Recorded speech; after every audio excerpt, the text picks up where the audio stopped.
Alright, well I'm going to make a video here on the Mosin Nagant. That's the American pronunciation. I'm not sure exactly how it's pronounced the Russian way, but I'm just going to call it the Mosin. I've heard it pronounced a million different ways. At first I kind of avoided doing a video on this gun because there's so many videos out there for it already, but one of my subscribers wanted me to make a video for it, so I figured I'd make it for him. I'll try to make a link to his channel in the description below. He's a pretty cool guy. But this is my Mosin. I got it about 2 years ago at a gun show for $120, which actually was kind of expensive for a Mosin back then. I think they were worth about $100 or $110, but I spent the extra $20 for this gun because it's in great condition. The wood looks awesome on it, and I really liked this one in particular, so I figured it would be worth the extra money. And I found out actually after I bought the gun that this one here that I have is kind of rare compared to others, because I don't know if you can see, it has like a octagonal receiver, and I guess they only did that for a while. This is a, let's see the year here, a 1934, I don't know if it's going to focus or not. There you go. It's a 1934 model. So it's pretty old, but it is in great shape for that. And like I said, it's got that octagonal receiver, which is rare. And just great shape, awesome gun. The prices on these are kind of going up. I haven't seen them too much, but from what I've seen, they're in the 200s now. But still, an awesome gun for that.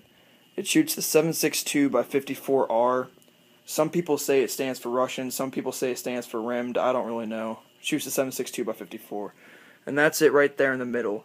And you'll see to the left, that is the 30-06, which it is compared to a lot. They say it's the Russian 30-06. You can see it's a little shorter, but it's also fatter. So, and to the right here is a 7mm 08. You can kind of see a comparison of that. The 7mm 08 is a little smaller bullet. Obviously, it's a 7mm. The 7.62 is a 7.62 millimeter. And over here to the right, this is the 7.62 by 39, which is what the AK-47 and the SKS shoots, and this is a 7.62 by 54. You can see they're totally different. The only thing that is the same is the 7.62 millimeter, which has to do with the diameter of the bullet. Other than that, totally different calibers, or totally different bullets, should I say.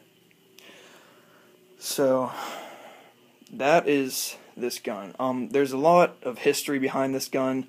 I'm not going to go into that too much. Basically, it was designed by a Russian guy named Mosin something. His last name was Mosin.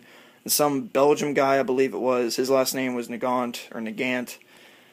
And together they made this rifle. I don't know. It's really old. And they used it back in World War I, I believe. The Russians used it the most in World War II. And then it was produced a lot past then, and I don't know, it was mass produced. There's a whole bunch of here in the US, and that's why they're so cheap, is because there's so many of them.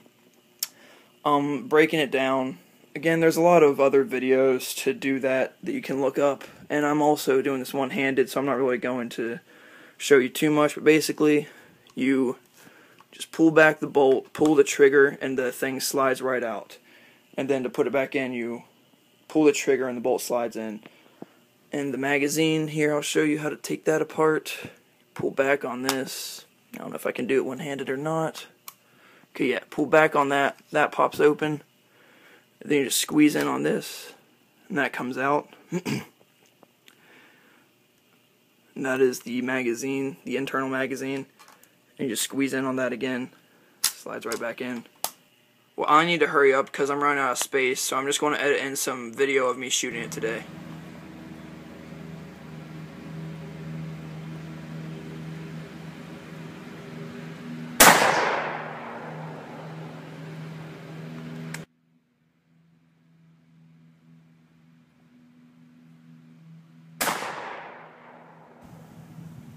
Okay, as you can see here, I shot kind of low, and I was actually holding low because I thought it shot high. So I'm going to try this again, holding right on it, and hopefully it'll be a little better. So that was my first shots.